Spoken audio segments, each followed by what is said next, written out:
One day my girls and I were playing around with flowers in the yard when my oldest daughter discovered that if she squeezes one of the petals and adds a leavening agent, she could come up with blue dye or green dye.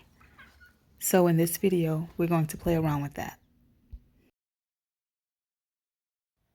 The two leavening agents that I will be experimenting with are baking soda and baking powder.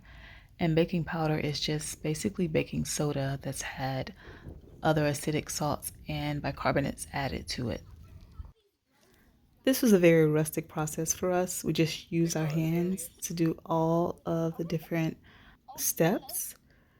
I couldn't figure out the right combination of tools that I had to really crush it the way I needed to be done without breaking out my juicer from the house. So I just used my hands to squeeze and release the juices here.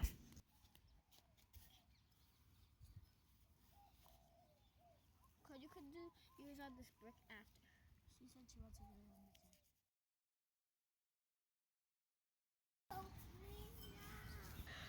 the Look at the blue.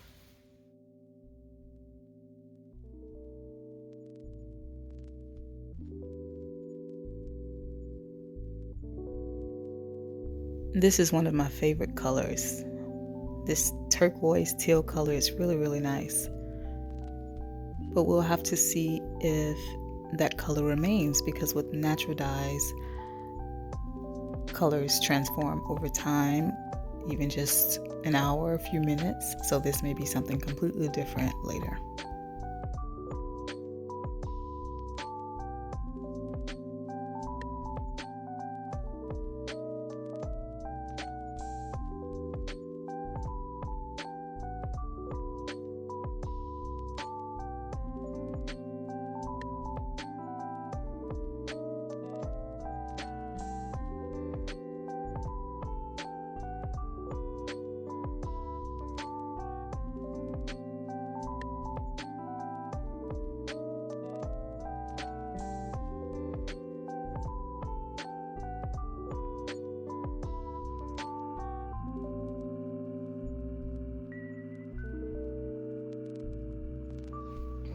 Now we're going to move on to using red hibiscus flowers to do the same process.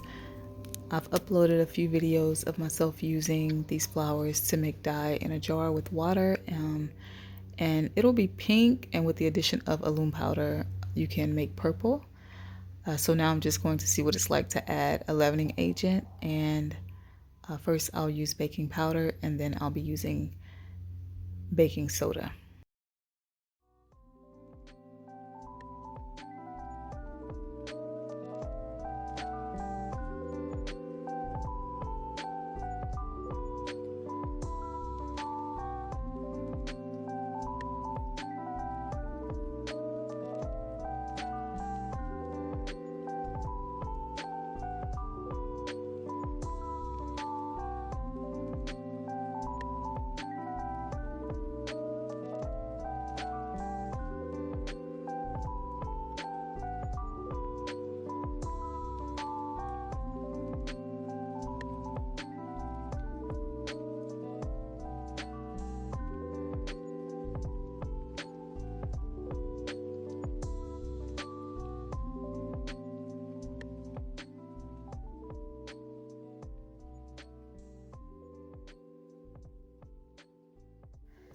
I had to take a break while doing this, and I didn't get the full recording of the process, but it's pretty much the same. So right here I'm using azalea flowers again, but this time I'm using baking soda instead of baking powder, and you can see the color there.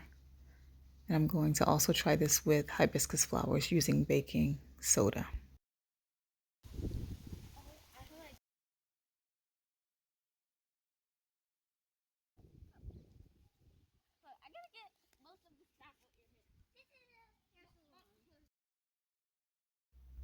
So you can see how these flowers will produce blue or green, purple colors using these leavening agents.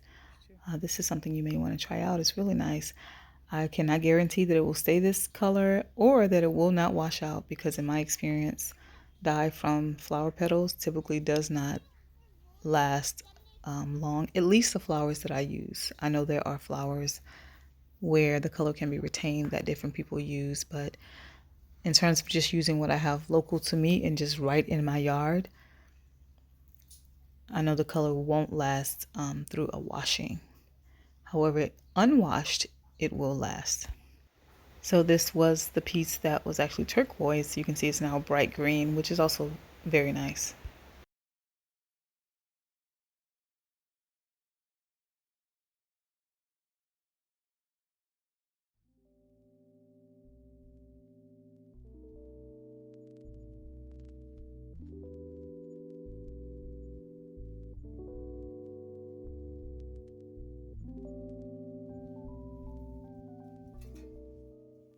I also experimented doing this in a jar and adding a little bit of water. I didn't want to add too much water so as to dilute the natural juices from the petals, but I wanted to see what color I could get if adding a leavening agent, just as I had been doing before. So on this part, that's what I'm doing. I'm going to pour in some rainwater and see if something like green, blue, or turquoise will be produced. And as I'm watching this, I realized I didn't try this with boiling. Maybe I should have done it with boiling as well and see what happens. So I think maybe I can add a short video sometime to show that process.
So these jars set out for a day or two, and now I'm going to open them up and see how it looks.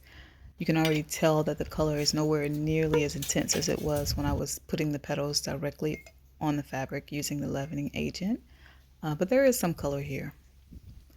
In general, though, I think that if you want to achieve like those blues and greens, turquoise colors, you can use the first processes to do that. Also, the addition of heat, I'm sure, affected the outcome as well. But mainly the water probably is what did it. Just diluting it just doesn't give as much color, but I think this color is really nice. It's just more subtle, which works as well. So that's pretty much it. I just wanted to share this with you. And if you have pink or red flowers in your area, maybe this is something you can try with a leavening agent and see what you come up with. Thanks for watching.